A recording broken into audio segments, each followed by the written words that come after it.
What do you do when you find a great deal but your money is tied up? Most investors walk away. Smart ones use joint ventures. In this video, I'll explain exactly how JVs work, how to structure them properly, and how to find the right partners. So funding never has to be the reason you say no to a good deal. At some point, every property trader hits a funding wall. You've found a great deal. The numbers work, but your capital is tied up in another project. So do you let a good deal pass because you don't have the money right now? You shouldn't have to. And that's exactly where joint ventures come in. A joint venture is a partnership between two or more parties who each bring something different to a deal. Typically, one party brings the capital. The other brings the deal, the expertise, and the execution. Both share in the outcome. It's not borrowing money. It's not taking on debt. It's a structured business arrangement where both parties contribute genuine value and both parties benefit. JVs work because they solve the two biggest constraints in property trading at the same time. For the capital partner, they get access to deals they'd never find themselves, professional project management they don't have to provide, and returns that beat most passive investment options. For the active partner, that's you get deals funded without using your own capital. The ability to scale beyond your personal balance sheet, and the chance to run multiple projects simultaneously. There are several ways to structure a JV depending on the deal and the partners. Full funding, the capital partner provides everything: deposit, renovation costs, and holding costs. You provide the deal, project management, and sale execution. Deposit only. The partner covers the purchase deposit while the bank funds the rest. Equity share. The partner uses existing property equity as security while you handle deal sourcing and execution. The structure depends entirely on what the deal needs and what each person can bring. Profit splits vary and there's no single right answer.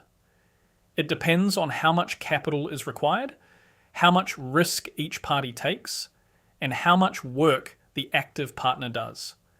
Common arrangements include 50-50 for straightforward deals, 60-40 when one party takes significantly more risk, or a preferred return plus split, where the capital partner gets their money back first, plus an agreed return, and then the remaining profit is divided.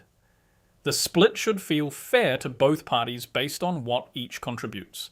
Finding JV partners isn't as hard as people think. The best partners are people who trust your ability and character. People with capital they want to deploy but no time or expertise to do it themselves.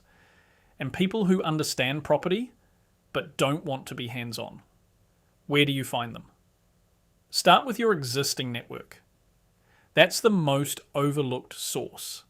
Then property investment groups and meetups. Professional networks like accountants and financial advisors who know capital-rich clients. And past clients or satisfied partners who refer others to you. Here's the critical insight. You don't find a JV partner and then go looking for a deal. You find the deal first. When you can present a well-analyzed opportunity with clear numbers, a specific renovation plan with scoped costs, a realistic timeline and exit strategy, and your track record of execution, capital finds you. People with money are always looking for good opportunities. They're just not looking for vague proposals or half-baked ideas. Every JV needs proper structure. That means a formal written agreement, not a handshake.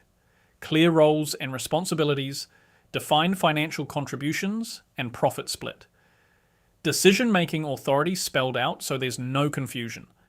Exit provisions and dispute resolution in case things don't go to plan. And legal and accounting advice for both parties. Proper structure protects everyone and protects the deal. Here are the common JV mistakes to avoid. No written agreement. We'll figure it out always leads to conflict. Unclear roles. Who makes which decisions? No exit plan. What happens if the deal goes sideways? Mismatched expectations. One party expects to be passive while the other expects their involvement. And starting with the wrong partner, character and trust matter more than the size of someone's bank account. Joint ventures aren't a last resort when you're out of money. They're a deliberate scaling strategy. The best traders use JVs intentionally to do more deals faster without being limited by their own balance sheet. Your job is to become so good at finding and executing deals that capital partners want to work with you. That ability, the ability to perform, is the real asset. And it's worth more than capital alone.